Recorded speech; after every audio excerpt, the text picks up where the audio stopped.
Yo, WhatsApp, selamat malam teman-teman kripto, bro-bro kripto sekalian ya. Gue bingung openingnya tuh enaknya harus gimana ya. Mengingat ini video yang pertama kali gue upload di channel gue. Sebetulnya sih tadi sore tuh, ya awal-awal jam US Open lah, gue udah sempet record video. Cuman yang bikin gue bete, nggak ada, jadi screen recordernya jalan tapi voice-nya nggak kerekam, dan itu distract banget sih, bikin ganggu mood banget ya. Akhirnya baru sempat record lagi. Oke, pembahasan kali ini tuh sebetulnya cuma sekedar ya sharing outlook aja lah. Ya, bantingan flash crash yang dikarenakan cuitan dari Trump ya atas tax yang di tarif yang diterapkan Trump soal ke China ya. Jadi flash crash ini tuh dikarenakan cuitan Trump atas tarif yang dia berlakukan ke China beberapa hari yang lalu ya, 10-10. Tapi ya market akhirnya sadar lah, ini tuh cuman seperti panggung permainan Trump aja udah. Karena akhirnya dari price action sih ya so far so good, sebetulnya dia ada bandingan ke bawah, pullback ke area support and resistance ya, SNR, di area kisaran 116 lah ya, 116 115. Sebetulnya sih support resistance Bitcoin di area sini tuh ya cukup banyak lah, cuman buat gua yang paling make sense tuh di area ini sama sini, sekitar 117 itu area SNR berikutnya lah. Lalu dia pullback ke bawah lagi ya, dari banting pullback ke atas, pullback lagi, lalu dia ada another push, testing ke resistance lagi ya.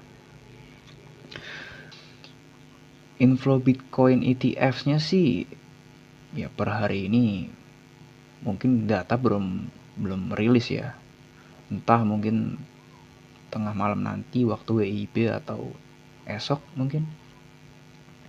Cuman yang menjadi concern di sini tuh tanggal 27 kemarin ya ada positif inflow lah sekitar 149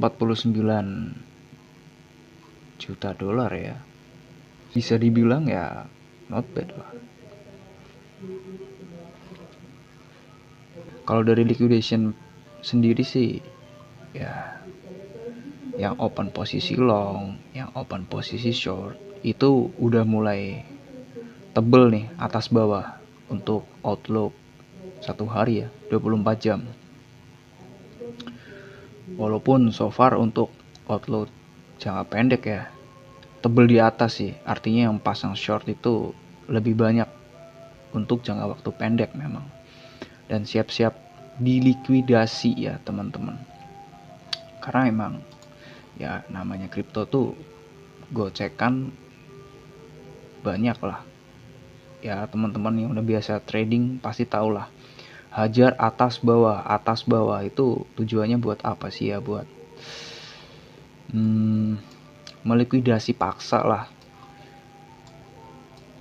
supaya orang-orang yang pasang tuh kena stop loss, kena margin call. Ya gitulah permainan market maker ya. Ini untuk outlook yang 24 jam. Gimana kalau 1 minggu, I think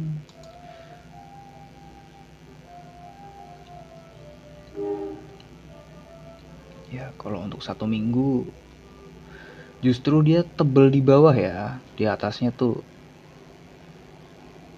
ya nggak terlalu banyak lah, lumayan 26 juta sekian. Cuman yang paling bikin gue merinding tuh area ini sih, 106, 109, tebel. Liquidation-nya di situ cukup tebel sih. Makanya gue punya bias untuk short term mungkin sekitar 1 minggu mungkin. Gak menutup kemungkinan sih gue terbuka kalau market tuh bisa aja dibanting, di sweep ke bawah dulu ya, buat ngejemput liquidation dulu sebelum dia reject ke atas. Nah, area yang perlu ditandai itu 106, 108, itu range yang kritikal banget sih. Banyak yang kena MC ya. Siap-siap aja ya. Dan ya dari indikator yang satunya juga ya cukup relate sih. Di sini yang pasang short juga lebih tebel daripada yang pasang long. Ini untuk outlook 24 jam ya. 1 hari. Maksimum pain-nya dia tuh ada di 116.500 ya.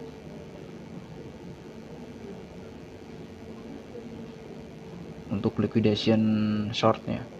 Kalau untuk longnya sendiri ada di 112 sampai maksimum itu ya, coba kalau 1 minggu 7 hari ya. Nah lihat tebel yang longnya guys, gimana? Artinya yang pasang posisi long setup itu secara outlook 1 minggu jauh lebih banyak daripada yang pasang posisi short. Perlu di note nih teman-teman ya, perhatikan. Jika posisi short terlikuidasi, maka maksimum pain price yang dijemput dari BTC ya untuk pullback ke atas itu ada di 116.700. Tapi kalau untuk yang posisi long, kalau dia mau jemput paling bawah banget nih, ada di 106.500. Ya wajar sih. Dan total likuidasinya tuh ada di 2 miliar dolar. Wow. So big, so huge. Ngeri sih. Tapi dari indikator ini I think market masih ada proyeksi ya untuk jangka pendek itu dia I think retracement ke bawah dulu, jemput orderan, jemput liquidation dulu, maybe ya. Kita cek lagi indikator berikutnya ada di ya Bitcoin monthly return ya. Jujur aja, karena tadi gue kan udah sempet bilang ya, sebetulnya sore-sore tadi tuh udah sempet record video tapi voice-nya nggak ke record. Nah tadi sore itu masih minus 0,04% deh kalau nggak lupa ya. Cuman sekarang udah balik plus di bulan 10 ya. Dia plus 0,32%. Ya jujur buat gue ini bulan Oktober yang cukup penuh kejutan dan fluktuatif banget sih ya, volatil banget gitu. Karena kalau kalian mau perhatikan lebih seksama lagi, bulan Oktober itu secara keseluruhan average-nya plus 20%, median 14%. Salah satu yang terbesar daripada return yang diberikan Bitcoin daripada bulan-bulan lain. Note ya teman-teman.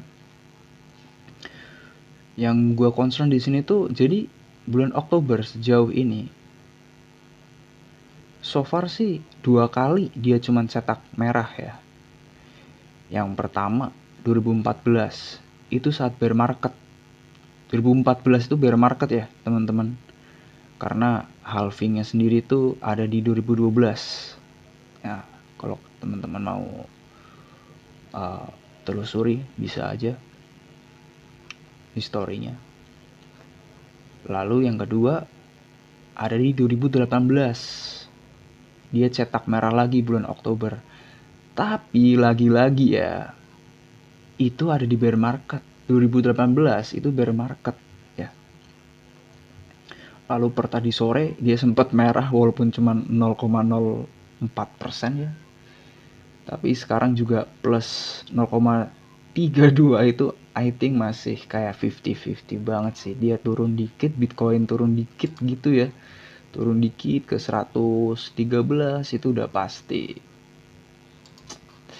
merah lagi sih. Jadi kayak ini tuh Oktober yang penuh ketidakpastian mungkin tepatnya ya. Tapi I think sekalipun tanggal 29 nanti akan jadi sell the news event ya, yang perlu kalian catat nih, the Fed tanggal 29 besok dia akan ada pers FOMC ya. Dicatat tanggalnya ya teman-teman.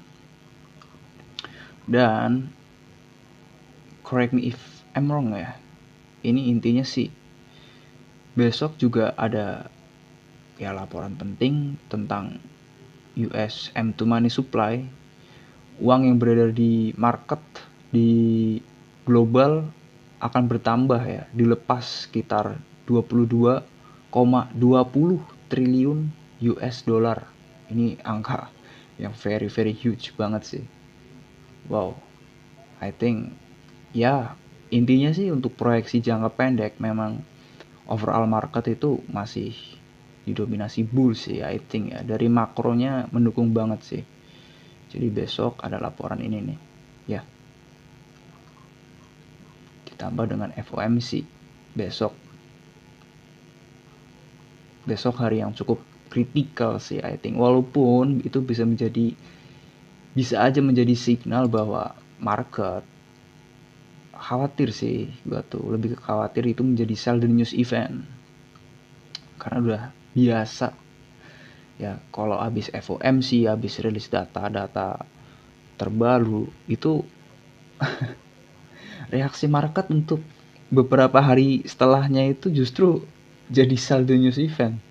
Itu nggak sekali dua kali sih, entah itu hanya jatuhnya pullback tipis atau retracement, tapi intinya dia bisa ada drawdown lah walaupun cuma sekian persen. Nah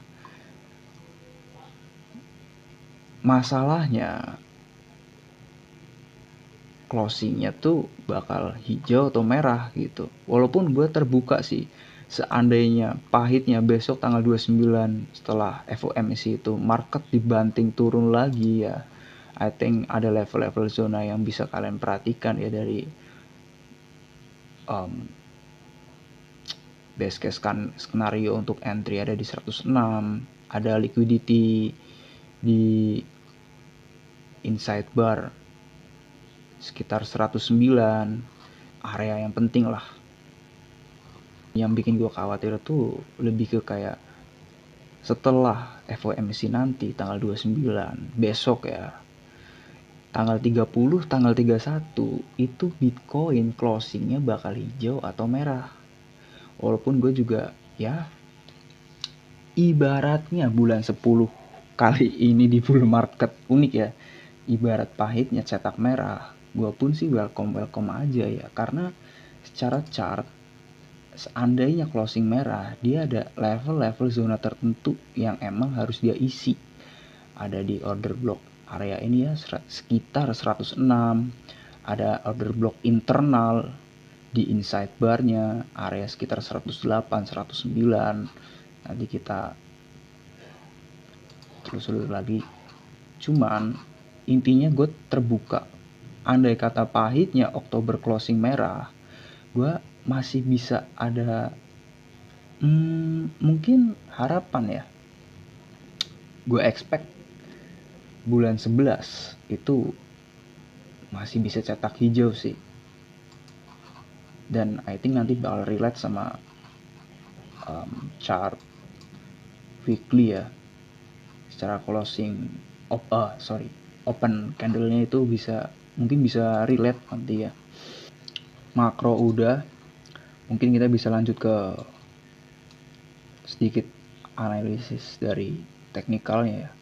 Buat gue sih ya, ini sebelumnya udah ada coretan karena tadi ya udah sempat bikin video tapi suara nggak ke-record. Jadi Bitcoin secara internal structure-nya ya, ini kan internal structure nih. Nah tuh, dia 2 kali testing ke area SNR ya. SNR di 116. 2 kali sentuh tuh. Waktu pertama kali dibanting di event 10-10, dia pullback, testing, dibanting lagi, ada retracement, and then dia pullback lagi, testing 107.000 ya. Lalu dia mau sebetulnya seperti terkesan kemarin ya, kalau kita lihat dari chart beberapa hari yang lalu, terkesan dia tuh mau bikin higher highs di sini, higher high di sini, tapi nyatanya enggak, atau mungkin belum sampai ya. Dia akhirnya cuma kepentok di resisten ini 116.000. Walaupun nggak kemungkinan bisa aja nih. Di sini kan ada order block internal nih. Tuh. Level order blocknya juga yang gue lihat sih secara time frame daily ya, ada 3 internal yang di sini sama ini eksternal ya jatuhnya ya. Bisa aja sih dia tuh pullback ke sini and then dia bikin higher highs sebelum dia turun lagi. Jelek banget ya gambarnya. Tapi intinya dari sudut pandang liquidation heat map sih, yang dari pasang posisi long ya, itu memang dia lebih dominan secara outlook 1 minggu. Artinya memang Bitcoin masih punya proyeksi turun hingga maksimum pen ya, ada di kisaran 104, 106. Itu masih masuk akal sih. Ini bukan gue bikin kalian takut atau gimana ya, cuman emang ya realistis aja, ada probabilitas ke situ walaupun belum tentu kejemput beneran ya. Bisa jadi cuman pullback tipis. Walaupun sebetulnya ketika posisi leverage long ini dibabat abis lagi ya, buat gue itu good entry sih, good setup ya. Ideal banget sih kalau misalkan dia dibanting nyampe sini nih. Ya ada retracement ke sini. Wah, sweep ya. Itu mantap sih buat gue ya. Good opportunity lah. Tapi ya tetap ya, teman-teman jangan jadikan analisa gue 100% untuk kalian decision. Karena decision yang kalian ambil itu ada harga yang harus kalian bayar ya. Tetap Dior ya. Jangan cuman berpatokan pada analisa orang gitu. Sebetulnya bisa manfaatin 2 posisi ya, baik itu long maupun short. Cuman ya nanti bisa gue usahakan lah untuk setup. Intinya sih gue lebih ke long bias ya, karena overall market itu emang masih lebih dominan bull ya.